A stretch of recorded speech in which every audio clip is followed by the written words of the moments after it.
嗨，大家好，我是坦平叔。今天是2025年9月10号，这一期咱们继续胡聊胡适、胡指、胡 A 还有胡一金老师今天胡适这个走势让金融消费者揪心的一天。这个三大指数虽然收涨，但是也是让人感觉摇摇欲坠上证指数涨0.16%，创业板指数涨1.27%，深成指涨0.38%。看上去好像是在涨，实际上这个个股是跌多涨少，上涨2442家，下跌是2769家，跌多涨少，这是第一个。第二个呢，成交量大幅的萎缩，显著萎缩这个沪深两市成交额已经低于2万亿了，比上个交易日又缩量1500亿，这个和前一阵子3万亿这个相比可以说是大幅缩量。说明什么呢？说明很多资金已经撤出，说明本来维持一个繁荣的局面，想哄这些小散跑步进场，结果这些小散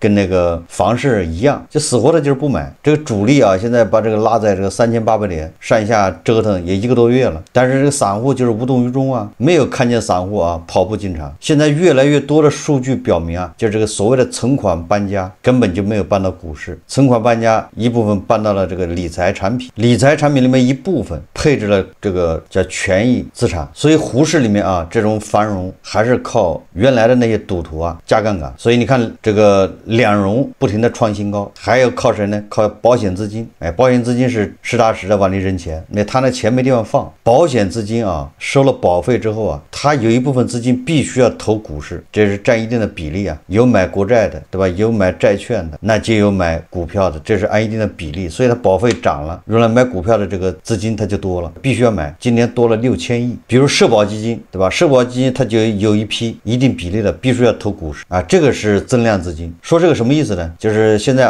两市已经到2万亿以下，这个就要小心了。成交量如果上不来，那这个指数牛市是撑不住的，对吧？本来是忽悠散户进来接盘的，结果散户没钱，散户怕了，散户不上当，就这么个情况昨天咱们节目介绍了有一个女演员叫楚某男和郑某文，内幕消息炒股结果赔了夫人又折兵，钱赔了500万，罚款几十万，完了这个女演员还面临着这个坐牢，真正的叫赔了夫人又折兵。那今天在晚上有小道消息昨天我说了不知道为什么这两个人呢，2017年被证监会抓住的行政处罚，2024年才进行刑事处罚。看过我昨天节目的应该知道，这就是一个疑问，就不应该中间拖7年，证监会处理一般的1年然后就移送公安部公安部再把他这个指定管辖，中间不应该是7年。结果为什么2024年把他抓了？我今天在晚上看了一个消息这个说法似乎比我推测的要完善一些，但是这个仅供参考这都是小道消息说女演员楚某在饭局上认识福建大佬工商联的头头之一叫郑某文，稍后他打听到大佬身价140亿，结果大佬也看中了这位长春籍的女演员，是郎有情妾有意两人这个王八看绿豆对上眼了，两人一拍即合。2017年郑某文得知一个重磅投资消息，某公司打算收购上海一家公司的股权，涉及2家上市公司股权重组，交易金额300亿元。郑某文就找到这个女演员楚某男，希望楚某男出面作为自己的白手套。你看这就是要泡这个女演员呢。怎么当白手套呢？就是郑某文以买房的名义给了这个楚某男4300万，就是打到他账户上。然后这楚某男呢，初生牛犊不怕虎，拿着这4300万，通过这个设立信托计划还有个人账户，疯狂大举买入收购方的公司的股票，就是上海来世这一点我昨天倒是说对了，因为他这个交易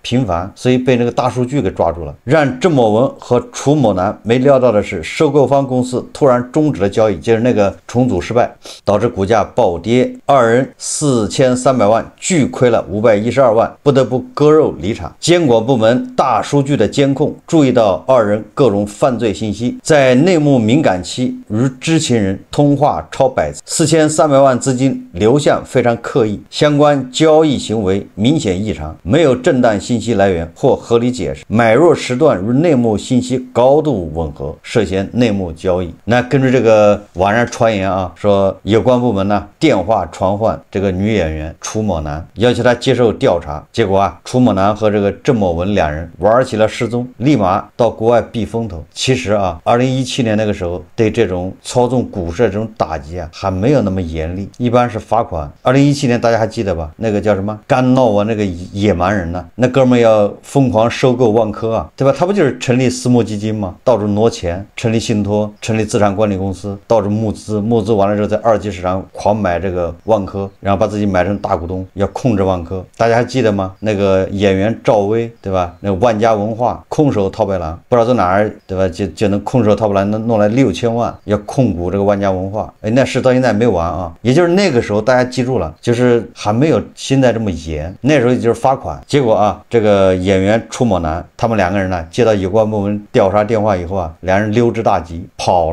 到国外避风头。有可能啊，他躲在国外，国内呢安排人帮他跑前跑后的交罚款，对吧？想这个大事化小，小事化了，找人帮他活动。哎，这个一般的这个贪官呢，或者是对吧？这有劣迹的人都这么干，自己人跑了，国内找人帮他铲事。他大概就是采取这种方式，以为没事了啊，罚款交了就回国了。结果哪知道啊，这都是网上传言啊，说这个案子郑某文和这个楚某男的这个案子变成两部委督办大案，挂牌督办。你说这事闹的，把事给整大了。现在变成个典型案例，上了电视，说这个就轻不了啊，5年10年的是要做的。这个真正的啊叫赔了夫人又折兵。我记得这个前几年啊，网上有一个说法，就是这些企业家啊，这些老板只要泡女明星的，没有一个有好下场，对吧？这个好像是这么回事啊，幸存者偏差吧。贾老板、贾会计，对吧？还有那个山西首富叫李什么的，钢铁大王，还有那个啊，成都有个上市公司老板叫什么？哎，他追的是那个《亮剑》里面那个女的，那公司也退市了，自己好像也是进去了吧？啊，资本市场有这个说法啊，老板只要追女明星，基本上就是完蛋。我们再看看这个胡一静老师啊，胡一静老师最近对女明星感兴趣啊，对吧？对那个什么黄洋甜甜，多次啊为黄洋甜甜站台，为她说话，这里面有啥这个利益关系，咱也不清楚。这个为女明星说话就为女明星说话吧，反正这是人民内部矛盾了。这胡一静老师现在啊，居然又为这个恐怖分子张目啊，又为哈马斯抱不平了，鸣不平。大家都知道啊，昨天晚上这个中东小霸王啊，派战斗机啊飞了1800公里，跑到卡塔尔，炸了这个哈马斯在卡塔尔首都总部。这个具有讽刺意味的是啊，这个哈马斯啊高层啊，在卡塔尔这个总部里面正在开会研究特朗普提出的这个和谈方案。但是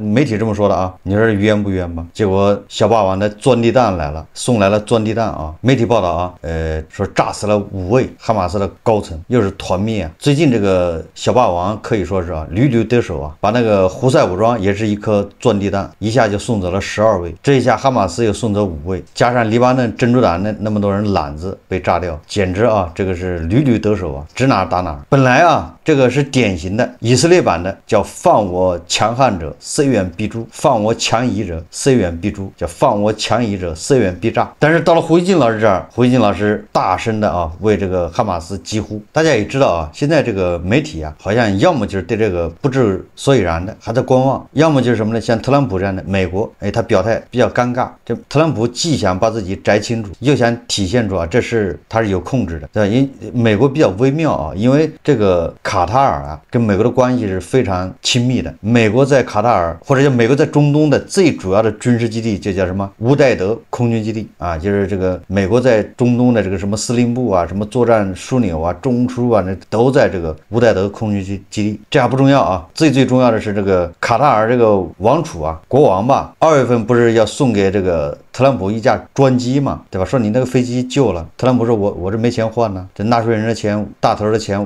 我也不能花，你说烦人吧？那卡塔尔那都是土豪啊，对吧？那这是小事啊，我给你送一架，大家有印象吗？你关系就这么铁，关系就这么瓷实，就是说这个卡塔尔啊，无论是跟美国国家关系，还是跟特朗普的私人关系，那都是非同一般啊，要不然能送大飞机给人家刷飞机啊，是真刷飞机啊。结果这个特朗普啊表态也是不痛不痒，对吧？说这个他不支持以色列这么干。以色列这么干，虽然哈马斯可恶啊，该死，但是袭击这个卡塔尔这样不好。然后这个特朗普啊还打圆场啊，说不过啊，我提前通知了这个卡塔尔，第一时间。其他的国家我看好像都是在看热闹，除了伊朗啊站起来痛骂这个以色列这个对吧霸权行径。当然了，这卡塔尔啊官方也假模假式的出来谴责了这个以色列，痛骂以色列侵犯了这主权，那个意思好像就是下不为例。这个以色列啊，人家非常精准的炸的就是哈马斯，就这么简单。但是胡锡进老师呢又看不过去了啊，他说啊，哈马斯在卡塔尔设立了总部，他如果这就是以色列可以不顾卡塔尔主权发动空袭的理由，而且国际社会也认这个理由的话，那么在当今的世界上有多少跨境袭击将会正当发生。他下面还举了个例子啊，他说啊，东南亚有多处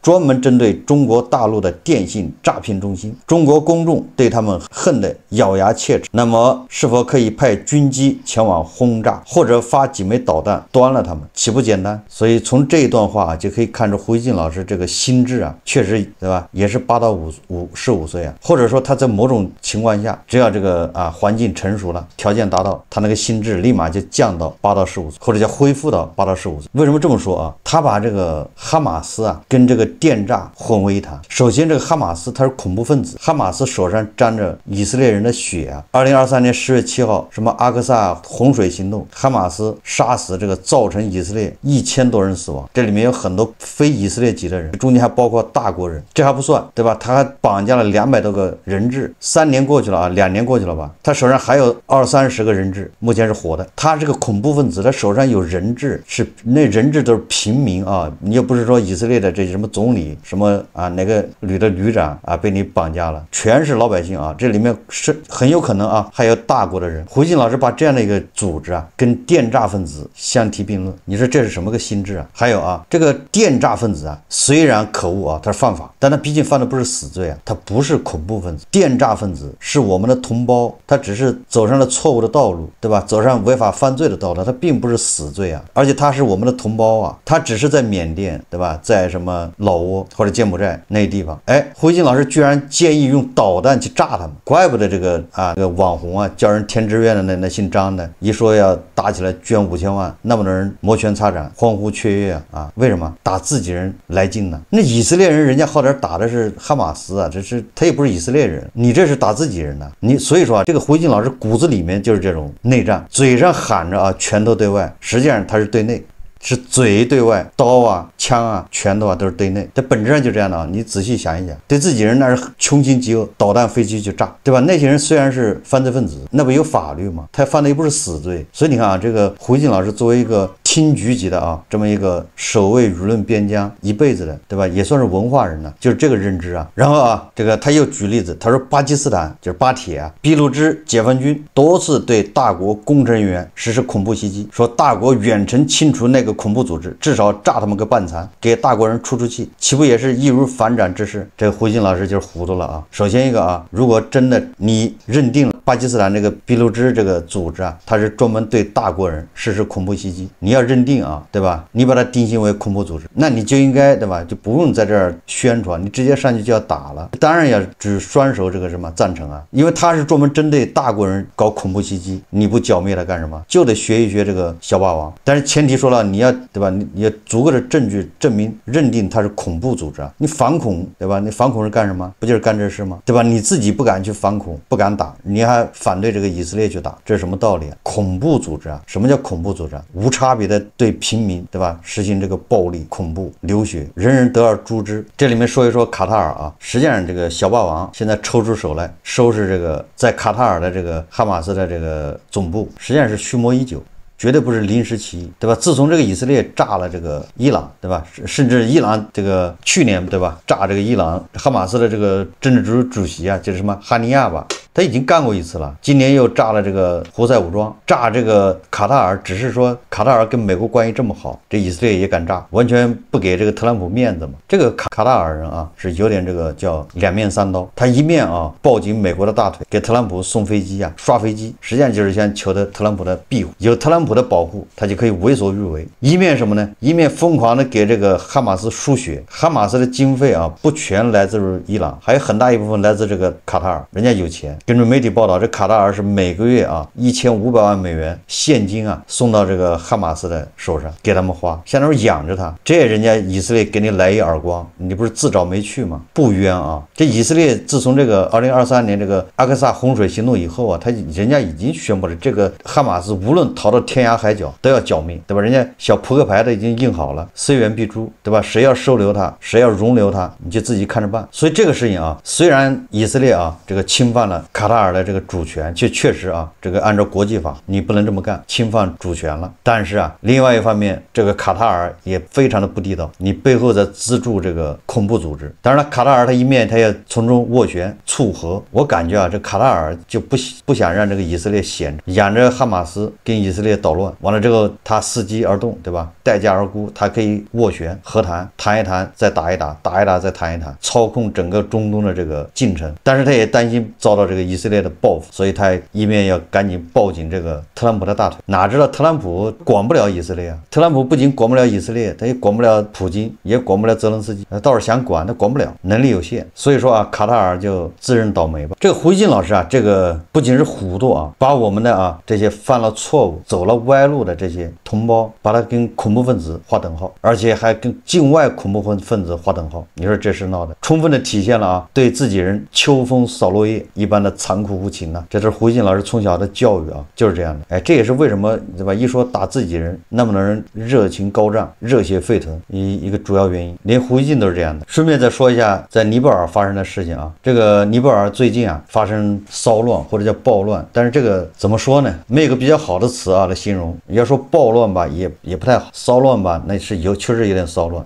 就是那个社会秩序啊乱了。就是尼泊尔前一阵子啊，突然颁布一个这个叫法规吧，就是把这个社交媒体全部停掉，26个。理由是什么呢？理由是这些社交媒体没有在尼泊尔当地备案，完了这个社交媒体上全部都是负面信息、谣言啊，不实言论，妖言惑众，诋毁这个尼泊尔政府，夸大尼泊尔的矛盾，唱空尼泊尔，所以对吧？要把他们全部关闭。结果这个一下引起了这个尼泊尔年轻人的这个愤怒，他们打出了这个口号啊，对吧？关闭的不应该是社交媒体，而是腐败，要关闭腐败。所以这个愤怒的尼泊尔人年轻人走上街头啊，以这个首都啊加德满都为主，他们先是这个攻击这个叫议会大厦，那个议会大厦还是啊某大国援建的，然后他们纵火焚烧。完了，今天我看的视频啊，这些年轻人已经冲进这个总统府，守卫总统府的那部队已经倒戈了，人家也不管了，凭啥也管呢？这些年轻人啊，人家口号是反腐败、反特权，他们把这个好像把总理吧逮住了，总理的老婆也被逮住了，总理老婆好像是正好兼外长，我看媒体报道，总理老婆有可能是被烧死了啊，但是也有可能没死，反正这个下落不明呢。总理辞职，但晚了，总统跑了，这个尼泊尔恐怕要成立这个临时过渡政府。他这个事情背景是什么呢？大家还记得印尼吧？印尼前一阵子对吧，也是骚乱，实际上背景都是因为贫富差距越来越大，腐败越来越严重，特权阶层肆无忌惮。以前特权阶层还知道遮一遮掩一掩，对吧？还知道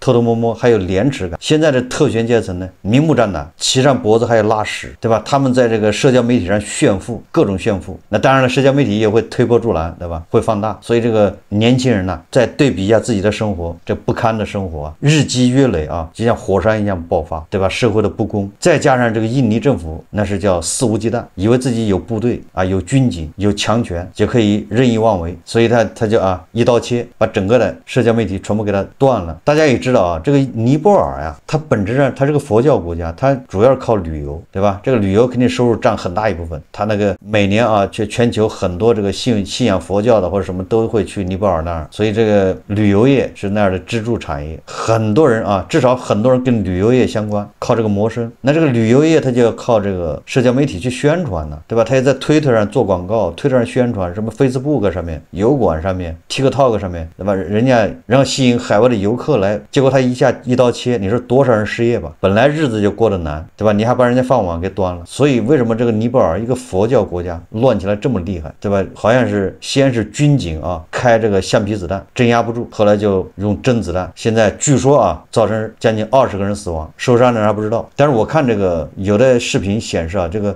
尼泊尔的很多军警已经倒戈了，人家坐上车走了，这就是尼泊尔政府啊迅速垮台的原因，就是维稳的人家也变成维权的了，他们一样也对这种社会不公啊非常痛恨，对贪污腐败。尼泊尔这个婆罗门呢，他已经固化了。尼泊尔这个阶层啊，你刚才说那总理的老婆居然是外交部长，你说这叫什么事？也就是尼泊尔这个他的婆罗门跟比东大的这个婆罗门还要厉害，他已经固化了。所以这个尼泊尔这个事件啊，告诉我们什么呢？或者是胡锡进老师能从中汲取什么样的经验教训呢？我想第一个啊，就是还是要公平，对吧？公正，这个社会要越来越公平公正，而不是越来越两极分化，富的富死，穷的穷死。两极分化最终是富人也不安全。第二个，就像一个快爆炸的气球，对吧？你不能一刀切，要学会，对吧？怎么样去放这个气，慢慢的放，而不是拿针去扎它，一扎它就会爆。不要以为，对吧？权力在手就可以为所欲为，就可以一刀切，保不齐就有可能啊切出问题。我也仔细看了一下尼泊尔啊，人家居然也有选举，这是闹的。所以说啊，从印尼、从尼泊尔这个事情可以看，世界上很多地方恐怕都在像火药桶一样，一点就着。好，这期节目咱们就聊到这里，感谢大家收看。如果喜欢我的节目，欢迎订阅转发，也可以在下方留言评论，谢谢大家。